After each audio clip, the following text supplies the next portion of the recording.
Eu era o filho útil. Eu descobri que minha família não me amava no dia em que precisei dizer não, e ninguém aceitou. Até aquele momento, eu ainda acreditava que era respeito, que era confiança, que era orgulho silencioso. Mas não era. Era só conveniência. Desde cedo, eu fui o filho que não dava trabalho, o que resolvia, o que escutava, o que engolia. Enquanto meu irmão fazia barulho, errava alto, quebrava coisas, criava problemas, eu consertava. Meus pais diziam que eu era diferente, mais maduro, mais responsável. Na época soava como elogio. Hoje, sei que era uma sentença. Com 15 anos, comecei a trabalhar. Não por escolha, mas porque faltava dinheiro em casa e alguém precisava ajudar. Meu pai dizia para todos que era o provedor, que carregava o peso da família, que nunca deixou faltar nada. Eu entregava meu salário inteiro, todo mês sem exceção, e ninguém questionava. Quando eu perguntava para que era o dinheiro, minha mãe dizia que eu precisava confiar, que família não presta contas, eu confiava. Enquanto isso, meu irmão ganhava coisas. Celular novo. Roupas cursos que nunca terminava. Diziam que ele tinha potencial, que só precisava de apoio. Eu precisava de silêncio. Dormia pouco. Comia rápido. Estudava cansado. Quando reclamava de exaustão. Ouvi que isso era coisa de adulto e que eu precisava crescer. Cresci cedo demais. Aos 18, eu já sustentava metade da casa. E ainda ouvia que devia ser grato, porque tinha um teto, porque tinha família. Nunca tive espaço. Quando comecei a ganhar mais, as cobranças aumentaram. Contas surgiam do nada, despesas que ninguém explicava. Se eu hesitava, vinham os olhares. Os suspiros, o clima pesado, minha mãe chorava. Dizia que eu estava mudando, que dinheiro estava me deixando frio. Meu pai dizia que eu estava esquecendo de onde vim. Eu nunca esqueci. Eles é que nunca lembraram de mim. Meu irmão largou a faculdade pela terceira vez. Disse que queria seguir outro caminho, que precisava de tempo. Meus pais apoiaram. Disseram que ele precisava se encontrar. Eu nunca tive esse direito. Quando comprei meu primeiro carro, usado simples, meu pai fez piada. Disse que eu estava querendo aparecer, que jovem não precisava disso. Na semana seguinte, comprou uma moto nova para meu irmão. Disse que era incentivo. Algo começou a quebrar dentro de mim. Mas eu ainda fiquei. Porque filho bom, fica. Filho forte, aguenta. Filho útil, não abandona. Foi só anos depois, quando eu finalmente consegui sair de casa, que eles perceberam. Não porque sentiram minha falta, mas porque as contas continuaram chegando. E dessa vez, não tinha mais ninguém para pagar no lugar deles. E foi aí quando eu disse o primeiro não, que tudo desmoronou e eu entendi. Que amor naquela casa sempre teve preço. E eu tinha parado de pagar. O primeiro mês depois que eu saí de casa foi silencioso. Silêncio demais. Não houve ligação, perguntando se eu estava bem. Não houve mensagem, perguntando se eu precisava de algo. Só houve cobrança. Minha mãe ligou numa terça-feira à noite. A voz já veio tensa, perguntando se eu tinha esquecido de pagar a conta de luz. Eu disse que não morava mais lá. Ela ficou em silêncio por alguns segundos, depois riu. Um riso curto, sem humor. Disse que eu estava sendo dramático, que era só uma fase, que eu podia continuar ajudando como sempre fiz. Eu disse que não. Do outro lado, o tom mudou. Ela perguntou se eu sabia o quanto aquilo prejudicaria meu irmão. Disse que ele estava passando por um momento difícil, que precisava de apoio, que eu estava sendo egoísta. Meu pai assumiu o telefone. Disse que eu estava cuspindo no prato que comi, que tudo o que eu tinha era graças a eles, que eu estava me achando melhor. Eu desliguei. Passei aquela noite acordado. Não por culpa, mas por algo novo. Raiva. Uma raiva que eu nunca tinha me permitido sentir. Nos dias seguintes, as mensagens vieram em sequência. Meu irmão mandou áudio dizendo que eu estava exagerando, que ninguém tinha me obrigado a nada, que eu sempre ajudei porque quis. Ouvir isso doeu mais do que ouvir meus pais. Porque era fácil falar quando nunca foi ele, quando nunca abriu mão, quando nunca sentiu o peso. Eu bloqueei. No fim daquele mês, fui visitar meu avô. Ele sempre foi diferente. Calado observador. Nunca interferia. No Natal daquele ano, ele tinha me entregado um envelope, R$ 200. Eu agradeci. Como sempre. Aprendi cedo a agradecer. Migalha. Durante o jantar, quando levantei para ir embora, ele segurou meu braço. Perguntou se eu tinha recebido o presente completo. Eu achei que fosse brincadeira. Ele me levou até o quarto. Fechou a porta, abriu uma gaveta, colocou um comprovante na minha frente. R$ 50.000, transferidos no meu nome. Disse que era para eu começar minha vida, que ele tinha vendido um terreno antigo, que queria garantir que pelo menos um neto tivesse chance. Meu estômago virou. Eu disse que nunca vi aquele dinheiro, que o envelope tinha só 200. O rosto dele mudou. Ele não gritou, não se exaltou, só ficou velho de repente. Perguntou quem morava comigo naquela época. Eu respondi. Ele assentiu, como quem confirma algo que já suspeitava naquela noite. Eu não dormi. Tudo fez sentido. As contas inexplicáveis, as despesas, as cobranças. O desespero quando eu falava em sair de casa. Não era só ajuda, era dependência. No dia seguinte, meu avô ligou para meus pais. Não ouvi a conversa, mas vi o resultado. Minha mãe apareceu no meu trabalho, sem avisar, chorando. Disse que tinha sido um mal-entendido, que o dinheiro tinha sido usado para a família, que eu também tinha se beneficiado. Eu perguntei, onde ela disse que não era hora de fazer contas, que família não age assim. Meu pai chegou depois. Disse que eu estava envergonhando eles, que meu avô estava velho e confuso, que eu devia proteger a família. Eu disse que já tinha protegido demais, eles saíram, batendo portas, fazendo cena. Na semana seguinte, meu irmão apareceu. Disse que eu estava destruindo tudo, que aquele dinheiro podia ter ajudado ele a investir, que eu estava sendo mesquinho. Foi aí que eu entendi. Nada ali era sobre necessidade, era sobre direito.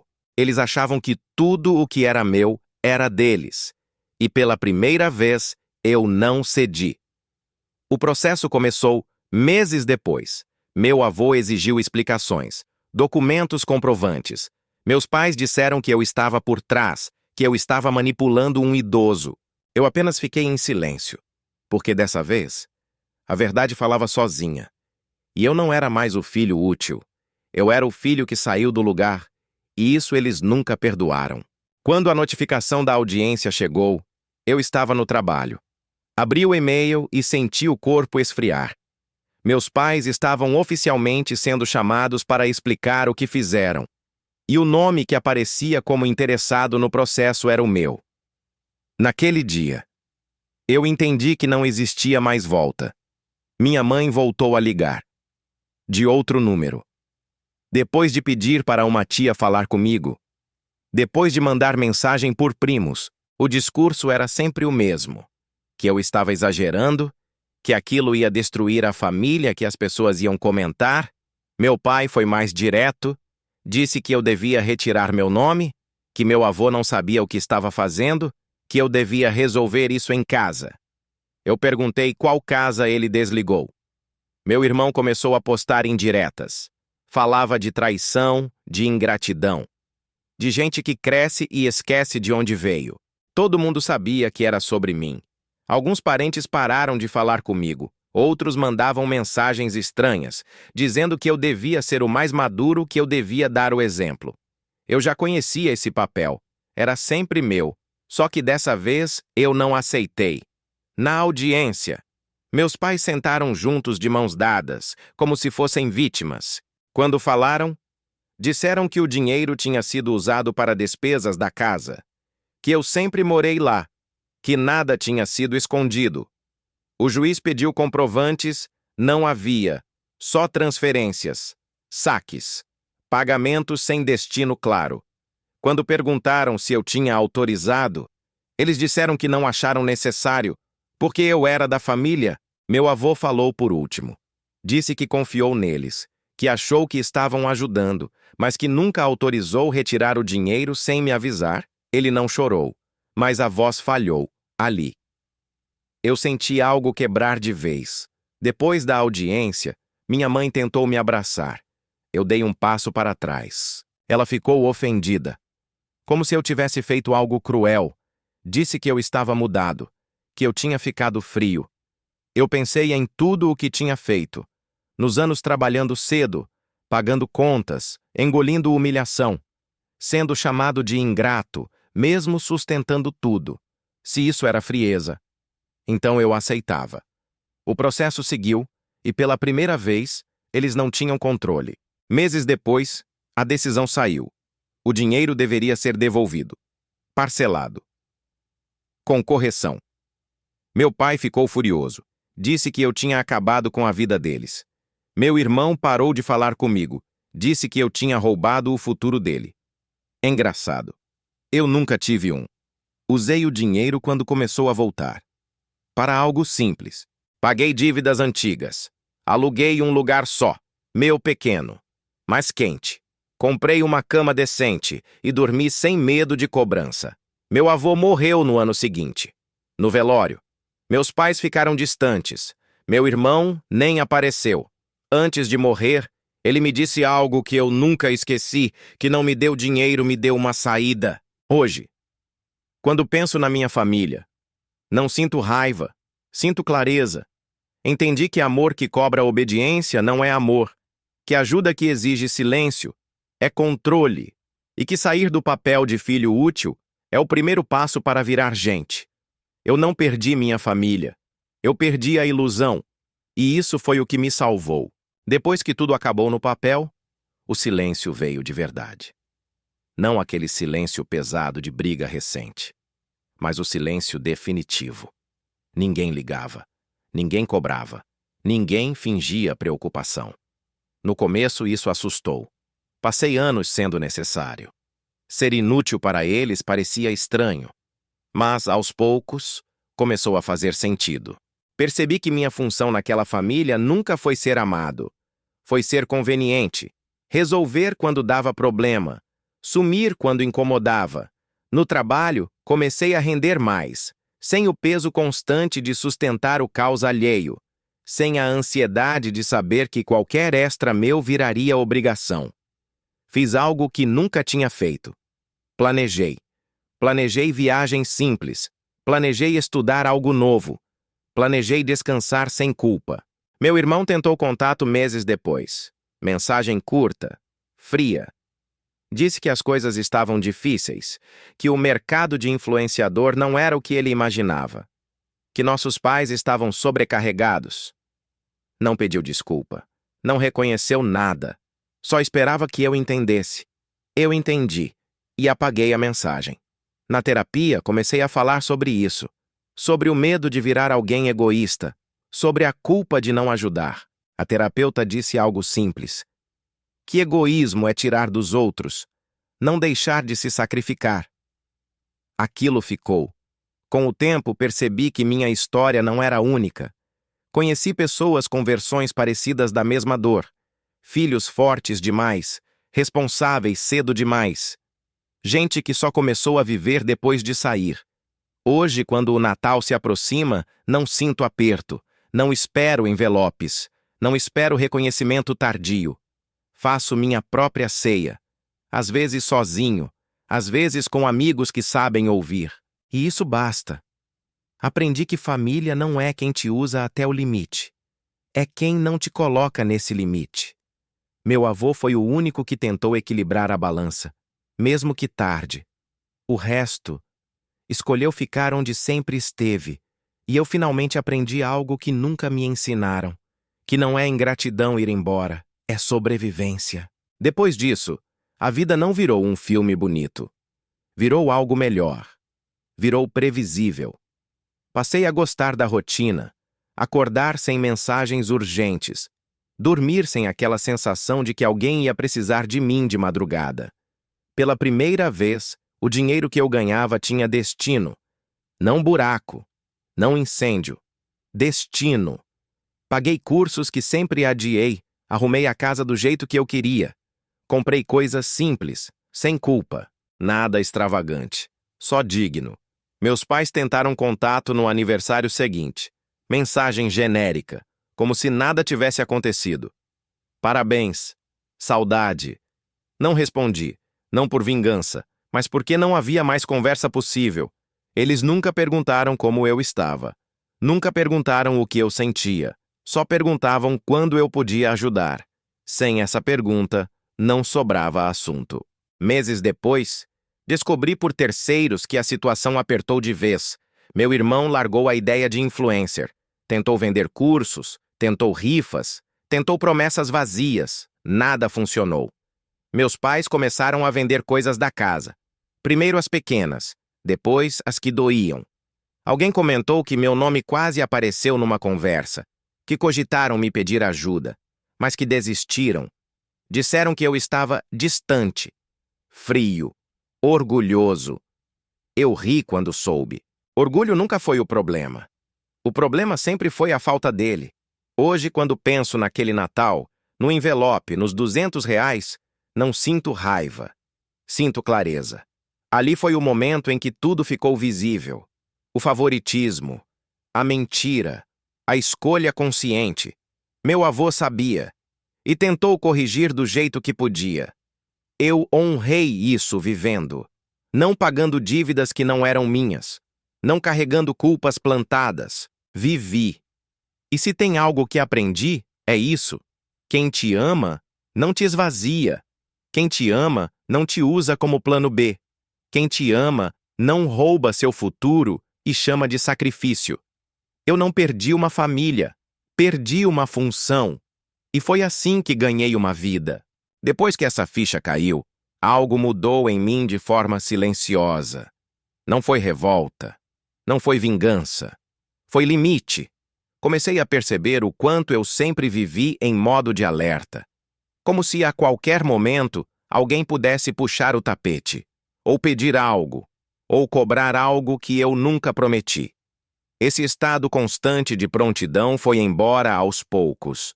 No trabalho, parei de aceitar tudo, horas extras sem sentido, responsabilidades que não eram minhas. Aprendi a dizer isso não é comigo, sem me explicar. Foi estranho no começo. Parecia errado, como se eu estivesse sendo egoísta, mas ninguém morreu por isso. O mundo não acabou. Só eu comecei a existir. Conheci pessoas novas, gente que não me via como solução, nem como carteira, nem como escudo. Gente que me perguntava o que eu queria, não o que eu podia oferecer. Demorei a confiar. Muito. Toda vez que alguém elogiava algo em mim, eu esperava o pedido depois. Ele nunca vinha. Isso também cura. Às vezes lembro do meu irmão, não com inveja, não com ódio, com uma tristeza distante. Ele nunca aprendeu a andar sozinho, nunca precisou, sempre teve quem carregasse, e quando ninguém mais quis, ele caiu. Não era minha missão salvá-lo, nunca foi. Meus pais, por outro lado, continuam exatamente iguais, só sem recursos. Ainda acreditam que tudo o que fizeram foi pelo bem da família. Ainda se colocam como vítimas do destino. Eu deixei de discutir. Não se debate com quem reescreve a própria história para não sentir culpa. Hoje, quando alguém me pergunta por que me afastei, eu respondo simples. Eu precisava parar de sangrar para manter outros de pé. Alguns entendem, outros se incomodam. Não é problema meu. Aprendi que crescer, às vezes, é aceitar que você nunca vai receber um pedido de desculpas. E seguir mesmo assim. Meu avô morreu acreditando que tinha feito algo certo por mim. E fez. Não pelo dinheiro, mas por ter sido o único que enxergou. Eu honrei isso ficando de pé, sem gritar, sem provar nada. Só vivendo a vida que sempre foi minha. Aprendi que crescer, às vezes, é aceitar que você nunca vai receber um pedido de desculpas. E seguir mesmo assim. Meu avô morreu acreditando que tinha feito algo certo por mim. E fez. Não pelo dinheiro, mas por ter sido o único que enxergou. Eu honrei isso ficando de pé, sem gritar, sem provar nada. Só vivendo a vida que sempre foi minha. Foi ali que eu chorei. Não de tristeza, de alívio. Porque entendi uma coisa tarde, mas entendi. Eu nunca fui o problema. Passei anos tentando ser bom o suficiente para pessoas que precisavam de alguém para usar, não para amar. Meus pais não queriam um filho forte. Queriam alguém que resolvesse. Meu irmão não queria um irmão. Queria um patrocinador. E quando eu parei de cumprir esse papel, virei o vilão da história. Tudo bem. Vilões, às vezes, só são pessoas que disseram não. Alguns meses depois, recebi uma mensagem da minha mãe. Curta, fria. Seu irmão está passando dificuldade. Não tinha pedido, mas tinha cobrança. Eu olhei para a tela por alguns segundos. Lembrei de mim aos 15, do salário indo embora antes mesmo de chegar na minha mão, das humilhações, do silêncio deles quando eu precisava. E respondi só isso. Eu também passei, sozinho. Ela não respondeu mais. Foi ali que o último fio se rompeu. Não senti culpa. Senti fechamento. Hoje, quando alguém fala sobre família como se fosse obrigação eterna, eu fico quieto. Nem todo mundo veio do mesmo lugar. Algumas famílias te dão asas. Outras te amarram e chamam isso de amor. Eu cortei as cordas. Não virei rico. Não virei famoso. Não virei exemplo de superação em palestra motivacional. Virei livre. E isso, para alguém que passou a vida inteira sendo sugado, é mais do que suficiente. Se você leu até aqui e sentiu um nó no peito, talvez porque, em algum nível, essa história também seja um pouco sua.